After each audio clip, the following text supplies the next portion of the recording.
Alright, welcome to the much anticipated second part of the non-calculator mock exam. Well, let's just get started, why not? Question 15. We've got a triangle and a rectangle. The question tells us that the area of the rectangle is 6 times the area of the triangle. Work out the width of the rectangle. So you must have memorized your formulas for the area of a triangle and the area of a rectangle. Area of the triangle, a lot of people keep forgetting. You times the height and the width together, and because it's half the size of a rectangle, you have to half your answer. So, area of triangle is 9 times 8 divided by 2. 9 times 8 is 72. Divide that by 2, and you get 36. It tells us the rectangle is 6 times the area of that triangle, so we need to times that number by 6 to get the area of the rectangle. So, for the area of a rectangle, we're going to do 36 times 6. Personally, I like the Chinese grid method for difficult times tables. I'm going to do a very quick one over here. 36 times by 6. Draw myself a box. And I divide each square into 2. Now I can do 3 times 6, which is 18. 6 times 6 is 36. And now I add up diagonal columns. I've got 6. 8 plus 3 is 11, so I carry a 1. And just a 1 there. The carried 1 makes that 2. So I've got 216. Now the area of a rectangle is its height times its width. Now for some reason in this diagram they've drawn the width going up. Doesn't really matter. I just times the two sides together, so 16 times whatever the width is will give me the area of the triangle. So I need to figure out 16 times what is going to make 216. So to do that, we're going to do some division. So the width is going to be 216 divided by 16. Maybe you might want to do this as long division, bus stop method. We can see that 16 will go into 21 once, and it's going to leave 5 left over. How many 16s are going to go into 56? That's a little trickier. We might want to go through our 16 times tables. So 16, add another 16, that's 32. Add another 16, 48, plus another 16, and we get 64, which is too many. So we can fit 3 of those in, but we're going to have some remainders, so we're going to have to keep going a little bit. To make 56, we managed to get to 48. We're going to need 8 more to bump that up to 56. And now we need to think how many 16s are going to go into 80. Well, 16 times 5 is 80. So we're going to get 5 left over. So our final answer is 13.5 centimetres. Question 16. A bit of algebra, finally. I'm sure we were all looking forward to getting a nice algebra question. This one's not too tricky. It's a substitution one. It tells us that V is equal to U plus AT, or A times T. And then it tells us what U, A, and T are. So to work out the value of V, we need to figure out that V is equal to U, which we are told is 1, plus AT, which is minus 3, times by a half. Now we need to remember our BIDMAS here. BIDMAS tells us the order that we need to do our adding, timesing, and things like that. BIDMAS is brackets, there aren't any brackets. Indices, that's powers, there's no powers. Divisions, no division. And then multiplication. We do have a multiplication, so we need to make sure we do that first. We've got to do the minus 3 times by the half. Half of minus 3 is the same as half of 3, but with a minus in front. So that's going to equal 1 plus minus 1.5. To add a minus, that's the same as taking away. So this is just 1 take away 1.5. If you start with 1, you take away 1.5. We're going to end up with a negative. Think about how your number line works. 1 take away 1.5 is going to give us minus 0.5. Question 17. Got a bit more number work here. So we've got 5 tins of soup have a total weight of 1,750 grams. 4 tins of soup plus 3 packets of soup have a weight of 1,490 grams. And they want us to work out the weight of 3 tins of soup plus 2 packets of soup. So the way we're going to do this is first we need to find out what 1 tin of soup weighs. So because 5 tins is equal to 1,750, 1 tin is going to equal that number divided by 5. You might want to do that using some long division. So 1,750 divided by 5. How many 5s go into a 1? Can't do that. Let's move on. How many 5s go into 17? That's 3 with 2 left over. How many 5s go into 25? That's 5. And how many 5s go into 0? We can leave that as a 0. So 1 tin of soup weighs 350 grams.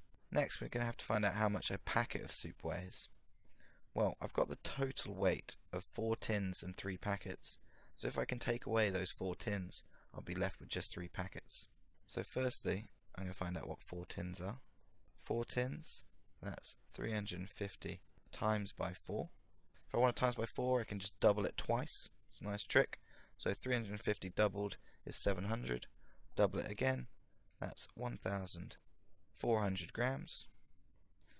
That means that 3 packets of soup by themselves, that's going to equal the total of 4 tins and 3 packets. So 1,490, take away 1,400.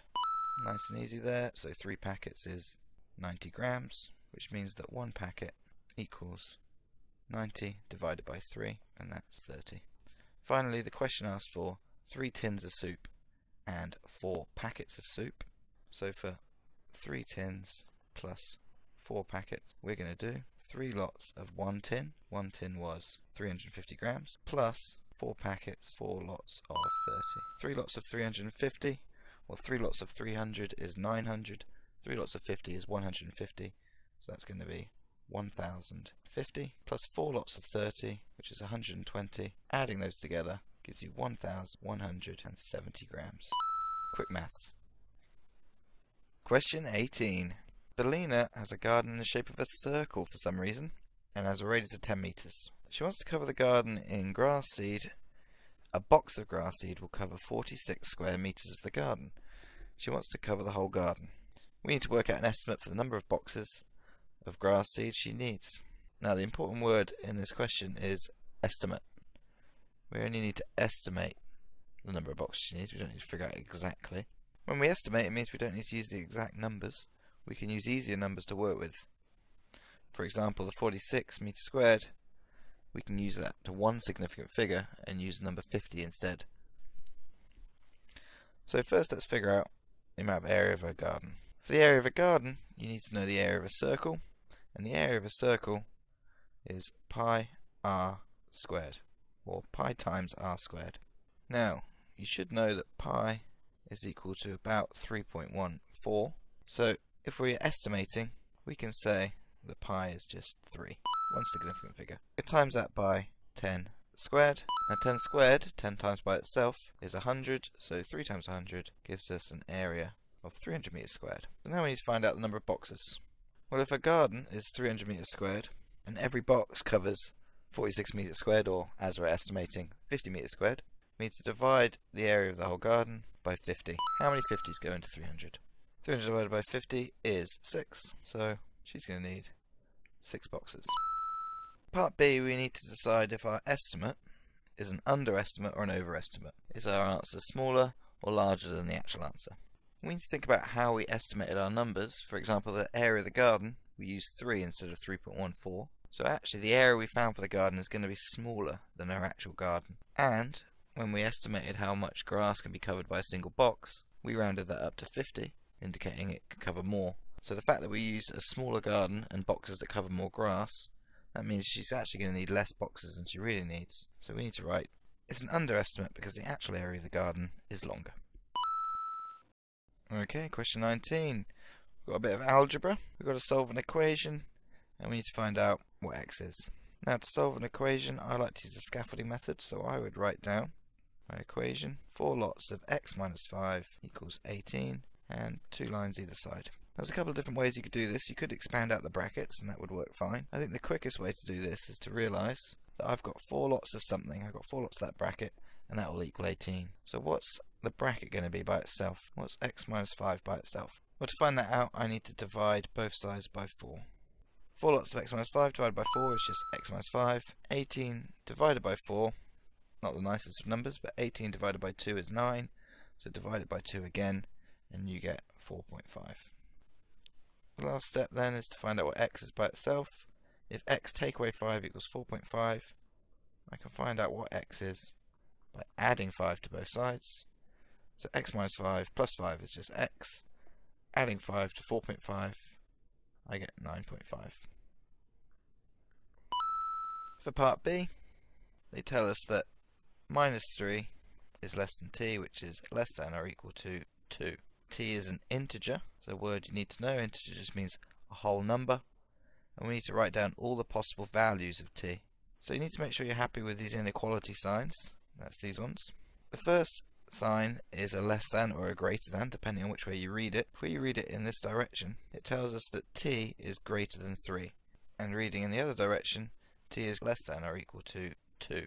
So what are the possible values for t? So what integers, what whole numbers can t take? Well, if it's greater than minus 3, it can't be minus 3. So we need to start at minus 2, which is the next number up. The next number that's greater than minus 2 is minus 1, and so on. 0, 1, and because it was less than or equal to 2, t can also equal 2. Asmol is paid £1,500 per month.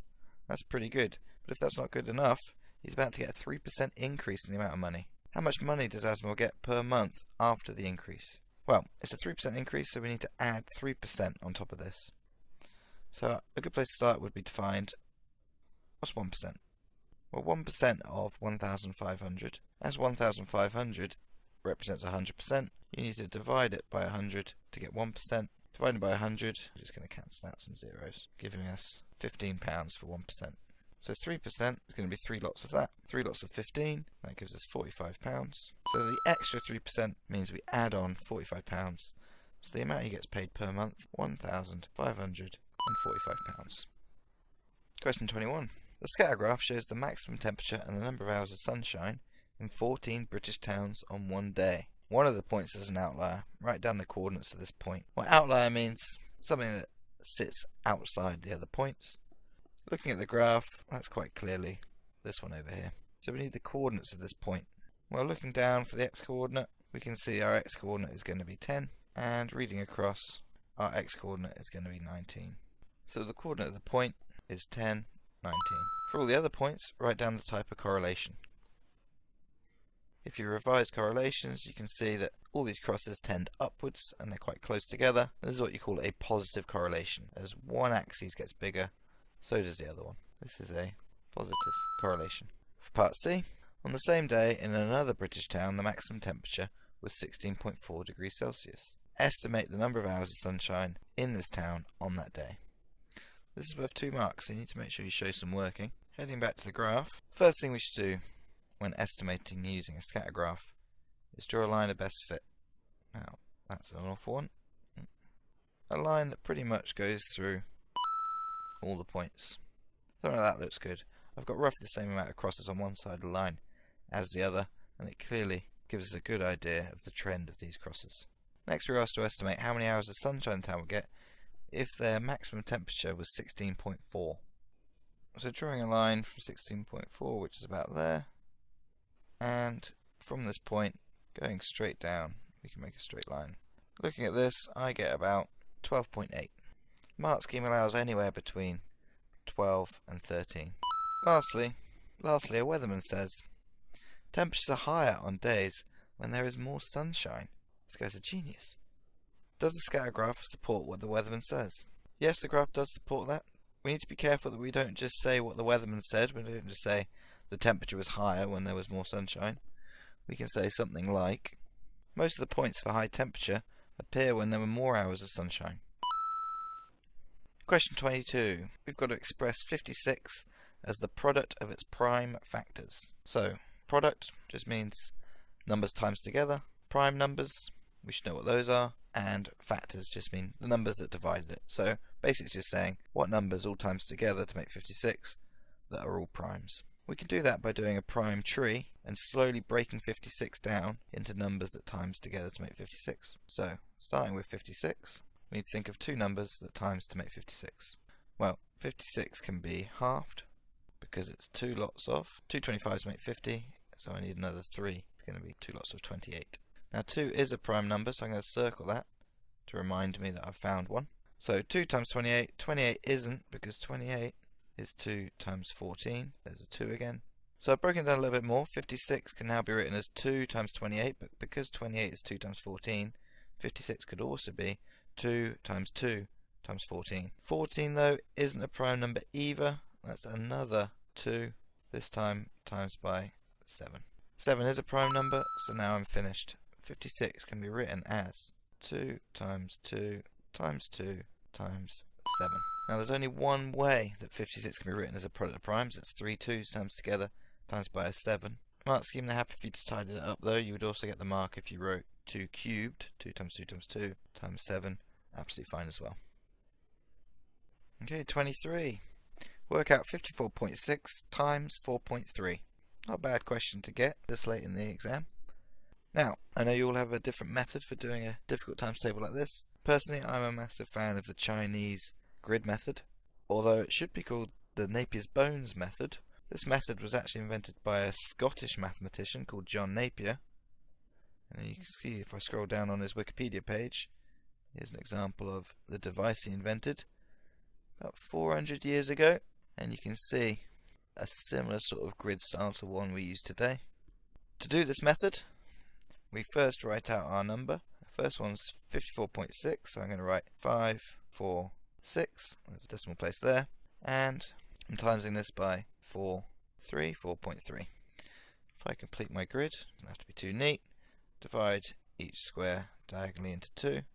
Now, I just do my multiplication for each square. 5 times 4 is 20, 4 times 4, 16, 6 times 4, 24, 6 times 3 is 18, 4 times 3 is 12, 5 times 3 is 15. Now I can add up my diagonal columns. So I have 8 here, 4 plus 1 plus 2, all adds up to 7. 2 plus 6 plus 1 plus 5 adds up to 14, so I'm going to write 4, I'm going to carry a 1. 1, 0 and 1 add up to 2. Remember I carried the 1, so that's a 3. And finally the last diagonal is a 2. So far I've got the numbers 2, 3, 4, 7, 8 in that order. If you wanted to know what to do with the decimal place was here and here. These meet here, and as we follow the diagonal down, I can find my decimal place. It needs to go right there. So my final answer is 234.78. Cheers, Napier. Question 24. So in 24, we've got a square, A, B, C, D, and they give us some lengths inside the square, and they tell us the area of the square is 10 centimeters squared. Show that x squared plus 6x equals 1. You might be like, what? An equation? Where's that come from? That escalated quickly. But let's think about it for a second. The lengths in the square have the variable x in, and they tell us that the area of the square is equal to 10 centimeters. So that's where our equation can come from. Something is going to equal 10 centimeters squared. So to find out what equals 10 centimeters squared, we're going to have to find the area of the square. Now the area of the square, we can find that by finding the area of these individual regions. So for example, this square here, that's a square that's 3 by 3. So the area of that square is 9 centimeters squared. The rest of them become a little trickier because they involve the variable x. This one over here has a width of x centimeters and a height of 3. Timesing those together, you get an area, because the area of a rectangle is height times width, of 3x. This one down here is the same.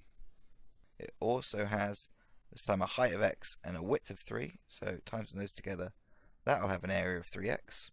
And lastly, this little square in the corner has a width of x and a height of x, so this has an area of x times x, which we can write as x squared. So the area of that whole square is all 4 of those added together. We've got the little square, x squared, we've got a 3x and another 3x, and lastly a 9. Adding all those together gives us the area of that square. Our equation doesn't quite look like what they wanted it to. They asked us to show that x squared plus 6x equals 1, so we need to tidy up our equation a little bit. Firstly, we've got two 3x's that we can add together. So let's tidy that up. We've got x squared, 3x plus 3x, add them together. We'll have 6x's plus 9 equals 10. And the last step here is I'm going to take away 9 from both sides of my equation. I can tell that I want to do that because in the question, on one side I've got x squared plus 6x.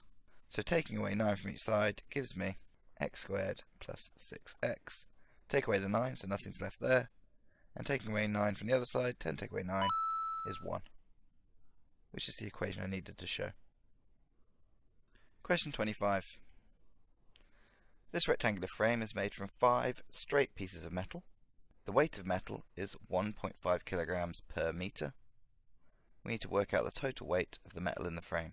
So let's have a look at our rectangular frame. Now, because it's rectangular, we already know a few lengths. We know this side will also be 5 meters, and this side will also be 12 meters. So that's 4 of the sides. Now we just need to find this single bit of metal going diagonally down the middle. That's right, you've guessed it, this is going to be Pythagoras. You've been revising Pythagoras, and now it's come up. We've got a right angled triangle, and we're trying to find a missing length. In this case, it's the longer side. So how are we going to find that? We're using Pythagoras' equation. We know that the short side squared plus the other short side squared will equal the long side squared. So in this case, we've got two short sides, 12 meters and 5 meters. So we're going to have 12 squared plus the other short side squared plus 5 squared, and that will equal the long side squared. 12 squared is 144. 5 squared, 5 times 5 is 25. That will equal the long side squared. 144 plus 25, that's 169, is the long side squared. People often forget this last step, but this equals the long side squared. The long side isn't 169, that's what its length squared is. So I need to square root 169 to find the long side. 169 might be one of the numbers you know. It is 13 squared. If you weren't sure about that, you could go through a few, because you know 12 squared is 144. It needs to be higher than that. Timesing 13 by 13, you get 169. So the long side is 13 meters. So we figured out now that my long side is 13 meters. What is the total length of all the metal? Well, adding them together, 5 plus 5 plus 12 plus 12 plus 13, we find out that we've got a total length of 47 meters. So we've got 47 meters of metal. Every meter of metal weighs 1.5 kilograms. So how much does all of our metal weigh? Well, to figure that out, we need to do 47 times 1.5. 47 lots of 1.5. To figure that out, we're going to have to do 1.5 47s. 1 47 is going to be 47. Half of 47 is going to be 23.5. So adding those together, I'm going to get 70.5 kilograms. Simples. I regret saying that. Question 26. In question 26, they give us the equation of two lines. We've got line number 1, and that's y equals 3x minus 2, and line number 2, which is 3y minus 9x plus 5 equals 0. We need to show that these two lines are parallel. If two lines are parallel, that means they have the same gradient. So what we should do is try and find the gradient for both lines. Now what you need to know for this is that every straight line can be written in the form y equals mx plus c. So the y coordinate is some multiple of the x coordinate, where m is just some number. So some number times x plus some other number. When you have the equation of a line written in this form, the m is the gradient. So the number you multiply by x is the gradient. We can see in line 1 that the gradient is 3. It's harder to see what the gradient is in the second line because the equation is written differently. It's not just y, it's 3y, and they've moved everything to one side. So what we need to try and do is rearrange this equation so it is y equals some multiple of x plus or minus some number. So let's have a go at that. Let's take the second equation, 3y minus 9x plus 5 equals 0. I'm going to use the scaffolding method to try and rearrange it into y equals mx plus c. First, I want all my y's on one side and everything else on the other. So I'm just going to move these two terms to the other side. I can do that by adding 9x to both sides and taking away 5 from both sides. If I add 9x and take away 5 to both sides, I'll be left with 3y on one side and 9x minus 5 on the other side. I'm almost in the form I want, but I've got 3y instead of just y at the moment. So what I'm going to do now is I'm going to divide this 3y by 3. Because I do that, and it's an equation, I need to make sure I keep both sides the same, so I divide the other side by 3 as well. Dividing both sides by 3, I get y, and now dividing both of these by 3, if I have 9 lots of x, divide that into 3, I'll have 3 lots of x, and 5, dividing that by 3, well, that's just easier just to write 5 over 3, just 5 divided by 3. So now I've got an equation in the form y equals mx plus c. And you can see that this second line, if I just rearrange it, I don't change anything, I just rearrange it, this line also has a gradient of 3. As they both have the same gradient, they must be parallel. So just to let the examiner know that I know this, I'm going to write that both lines have gradient 3, so are parallel. Question 27, the final question of the paper. We've made it. And luckily for us, it's just a simple vectors question. Am I right? Honestly, it is fairly simple. Just takes a little bit of thinking. It just looks a bit complicated. Let's go through it. ABCD is a parallelogram. Now we've got the vector O to A equals A. So that just means this vector going that distance in that direction, we're going to call that A. The vector O to B going this direction and that distance is B. Now for part A, we need to find in terms of B the vector DB. So let's just have a look at that for a second. So what they want is a vector going from D to B. We want to go from D all the way to B. They want this in terms of just the vector B. Now the vector B just goes from O to B, but a vector just explains the direction and the distance you have to travel. Because it's a parallelogram, that direction and that distance is exactly the same as that direction and that distance. So that's also B. Because it's a vector, we should write it with a little line underneath. When you type it, you can do it in bold, which they've done in the exam. So to go from D to B, I just need to do the vector B twice. Doing it once will take me to the centre, doing it again will take me to B. So my answer to part A is just 2 lots of B. Now for part B, we need to find the vector A to B, getting from A to B, but this time we can use both the vectors A and B. So let's have a look at that one. Let's get rid of these and start over. So this time I want to go from A to B, like that. But I can only use the vectors A and B. Now the vectors A and B don't go horizontally, so I'm not going to be able to do it straight away, so I'm going to have to go in a different route. One of the routes I could take is I could go down to the centre and up to B. And that way I'm using the vectors A and B. The only thing you need to be careful of is that because I'm going in this direction, going down to the centre, and A goes up in the other direction, going backwards along it means I'm doing the opposite of A. I'm doing minus vector A, and then I'm doing plus vector B. So to get from A to B, I need to go backwards along A, minus A, and forwards along B, plus B.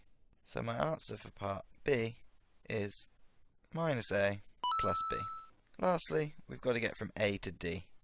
To get from A to D, I need to go down to the centre, then back to D.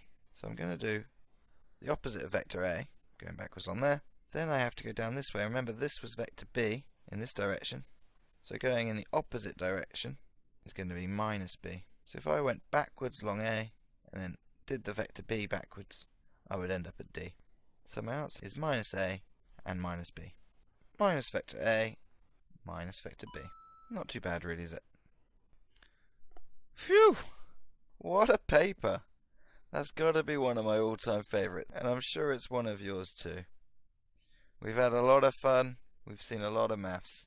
Now if you enjoyed that, you're going to love the calculator paper, and I bet you're itching to get started on it. Now, I'll get those made as soon as I can, but if you're listening from the future, which I'm sure you are, because otherwise you'd be in this room right now listening to me. Creepy. I may have already made them, so just check the channel and see if they're there. Otherwise, just keep bugging me and I'll put them up soon. See you later, and happy revising.